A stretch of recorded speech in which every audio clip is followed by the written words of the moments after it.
Hablando con un médico que nos va a comentar, bueno, a ver cómo manejar esta ansiedad para decir qué es lo que se viene, ese temor, ese miedo, a decir, bueno, cómo manejo esta situación, este cambio de rutina, qué me va a pasar de acá cuando esto se resuelva. Entonces, justamente vamos a estar charlando lo tenemos ahora en línea, al doctor Ángel Arguiulo. Él es médico psiquiatra y es director del Centro Integral de Salud Mental Argentino, CISMA.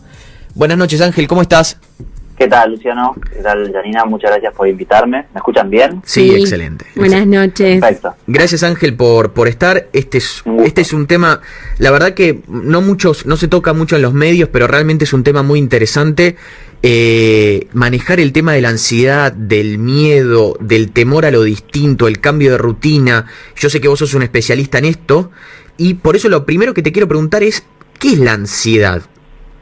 Perfecto. Mira, la ansiedad es principalmente una emoción normal. Todos tenemos ansiedad, ¿sí? No es como algo que tienen los que me vienen a ver a mí y después están los que no tienen ansiedad y hacen su vida. La ansiedad es una emoción, como toda emoción es como una programación que todos tenemos en nuestro organismo que cumple una función. La función de la ansiedad es ponernos en marcha, ponernos en movimiento cuando detectamos un peligro o una amenaza, justamente para sobrevivir a ese peligro o amenaza. Entonces es eso, básicamente como una programación que nos permite actuar rápido sin tener que pensar tanto ante un peligro.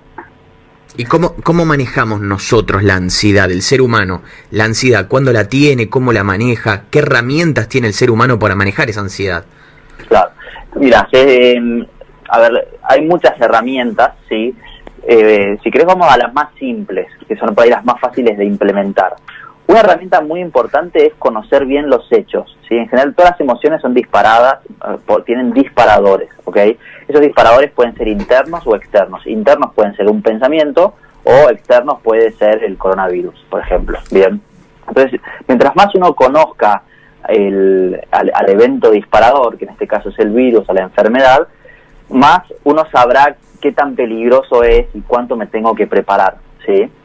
Entonces, los hechos actualmente son que, el análisis poblacional, estadístico con respecto al coronavirus, son que de todas las personas que se infecten, la gran mayoría de esas personas tendrán una enfermedad asintomática o leve, más o menos el 80%, y un 20% de esas personas infectadas requerirán un tratamiento más complejo, internación o terapia intensiva.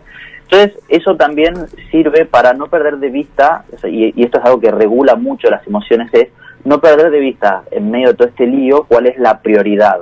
Entonces, acá la prioridad, acabo de decir algo que puede ser, como que espero poder matizarlo adecuadamente, porque es información un poco paradojal, pero la prioridad, mi sugerencia es que no sea no infectarse. La prioridad tiene que ser cuidar nuestras relaciones y la solidaridad. ¿Por qué? Porque, como les digo, la gran mayoría de nosotros no tendrá una enfermedad grave, ¿sí? Pero por otro lado, la gran mayoría de nosotros también estará en contacto con gente, o por lo menos una persona vas a conocer, de tu entorno, que tuvo una manifestación grave de la enfermedad, ¿sí? Entonces vamos a estar todos en contacto con malestar, sufrimiento, y eso es mucho más fácil pasarlo juntos que separados. Entonces sería una pena que uno diga, bueno, no me infecté, pero me peleé con mi pareja, con mis hijos, con mis hermanos. Entonces esto es mucho más fácil si lo vivimos juntos y si le damos una prioridad a las relaciones, a llevarnos bien con los que tenemos alrededor. Porque lo típico de la ansiedad, el típico impulso que uno siente cuando está ansioso o con miedo, que son cosas similares pero que a veces se pueden distinguir, es a intentar controlar, ¿sí? Intentar controlar para que no pase el final temido. Y en general los intentos de control tienen efectos paradojales. O sea, si vos no querés ansiedad, vas a tener ansiedad. Si vos no querés insomnio, vas a tener insomnio. Porque se ha visto que no funciona, o sea, como que es una programación que sigue su camino un poco de una manera automática. Entonces, los intentos de control por eso tienen efectos paradojales. Entonces, si uno intenta controlar a sus seres queridos que están alrededor con tal de que no se infecten, muchas veces les van a dar más ganas de salir de la casa, de hacer cosas, de no estar en casa, porque se sienten observados, controlados, como si fuera... Claro. Hay gente que te describe como que tiene un dron encima que lo está mirando y observando y qué haces y a dónde vas y por qué. Entonces, no hay que perder de vista como que hay que generar un entorno donde sea más fácil quedarse en casa que salir en casa. Y eso es principalmente tener una buena relación. Si yo en casa tengo una buena relación con mis seres queridos, voy a querer quedarme en casa.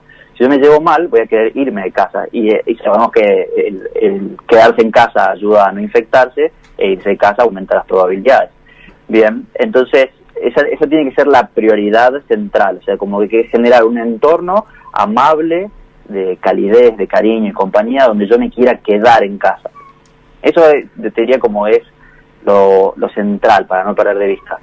Claro, sí, muchas veces sucede que, bueno, lo que decía antes de arrancar justamente la entrevista con vos, es que a veces sucede que hay rispideces o mala onda o esa persecución que hay dentro de la casa, muchas veces porque se da así, o también es entendible que a veces suceda porque, bueno, estamos 24 horas y quizás hay personas que viven en un espacio chiquito y eso naturalmente genera roces, ¿no? Sí, totalmente. Y esto va a requerir de todos nosotros como una serie de habilidades que si no las tenemos las vamos a tener que desarrollar.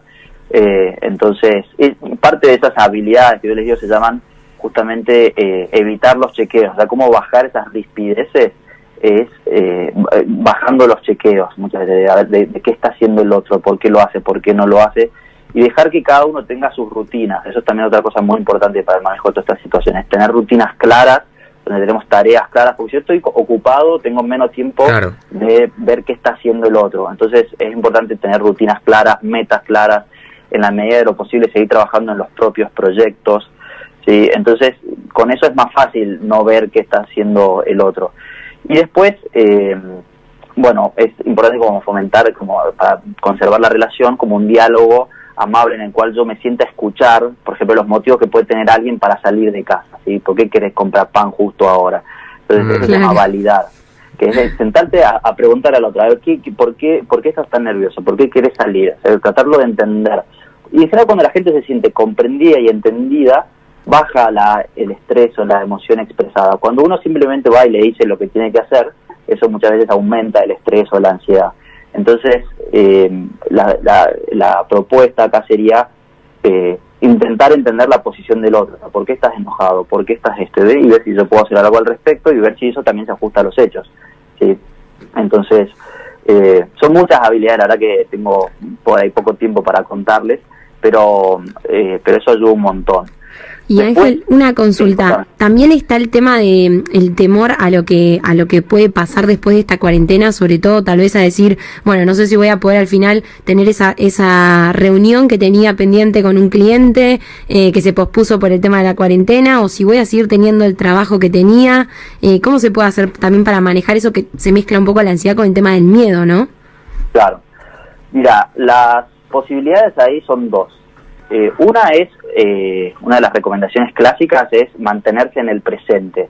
Si es vivir, el presente por ahora es lo único que existe, no sabemos bien qué va a pasar pasado mañana con todas estas cosas, están ocurriendo cosas locas todos los días que te cambian las reglas todo el tiempo. Entonces, número uno es mantenerse en el presente. Si yo tengo ahora un convenio, un contrato, algo y lo puedo sostener, lo sostengo, si no veré, pero es vivir el presente tal cual es, porque el pasado ya pasó y el futuro todavía no vino, ¿sí? La segunda opción, que para esto me parece por ahí más interesante, es, a veces lo que solemos pensar es, ¿qué voy a hacer para que no ocurra algo catastrófico o algo malo? Yo les propongo pensar al revés, pensemos el peor escenario posible, qué es lo más catastrófico que puede ocurrir, y tenemos que tener un plan al respecto. Eso catastrófico puede ser a nivel laboral, pero también puede ser a nivel personal, puede ser a nivel familiar. En general, lo que todos tenemos en la mente, muchos tenemos en la mente ahora, es el sufrimiento e incluso la muerte de un ser querido. Entonces, lo más efectivo para eso es animarse a pensar en eso. Es como hoy hablábamos de ser cazafantasmas, o sea, de animarte a dejar que esos fantasmas vengan, te generen emociones. Van a ver que el solo hecho de pensar en eso ya me genera como una naranja en el cuello, sí.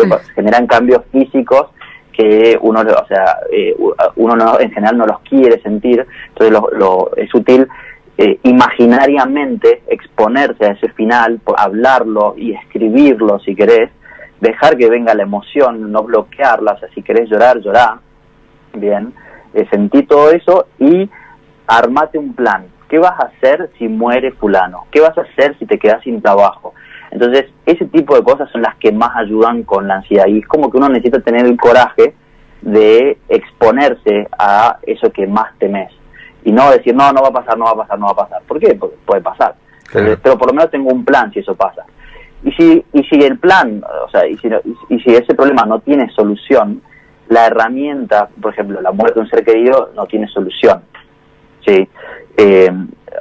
Lo que yo puedo pensar es cómo voy a ordenar la familia, mis cosas, si esa persona no está, si yo dependo mucho de esa persona. Y después también la otra habilidad, que es una habilidad bastante sofisticada, pero es muy útil, se llama la aceptación radical. Es que yo tengo que estar dispuesto a aceptar lo que sea que pase y que yo no pueda solucionar. ¿Sí? No tengo que resignarme. Resignar es como una aceptación mal hecha, como una aceptación de algo que yo en realidad podría cambiar. Entonces tengo que estar dispuesto a aceptar la incertidumbre, aceptar que no tengo control directo sobre muchas cosas, que la vida es cambio en el fondo, o sea que yo no puedo elegir hacia dónde llevar un río, no puedo frenar el viento con la mano.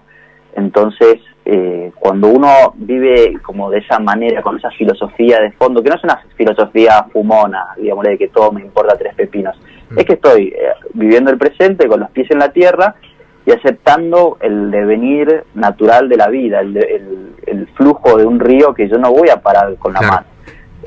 Entonces, la combinación de todas esas estrategias ayuda un montón. O sea, concretamente para la ansiedad, esto que va a pasar, y es vivir el presente o anticiparte al peor escenario. Excelente, excelente. Bueno, muchísimas gracias, Ángel, por este mensaje. Realmente hemos recibido muchos mensajes de gente que, bueno, esta ansiedad de no saber qué va a pasar, de estar encerrado en la casa, de no poder plasmar las cosas que tenías pensado, realmente nos llegaron muchísimos mensajes y por eso queríamos tenerte a vos charlando sobre este tema, porque es un tema que preocupa y la verdad que ustedes, los médicos, psiquiatras, psicólogos, realmente creo que van a tener un papel muy importante justamente para que la gente pueda canalizar esto y que la gente salga lo más fortalecido posible y esté bien fortalecida en este momento, en este difícil momento. Así que te agradezco mucho por estos minutos de hablar con vos, muy inspirador y bueno, seguirle para adelante con tu profesión, porque en mi opinión estas profesiones que tienen acompañar al ser humano son las próximas que van a seguir creciendo. Así que te agradezco mucho por tu tiempo. Muchas gracias.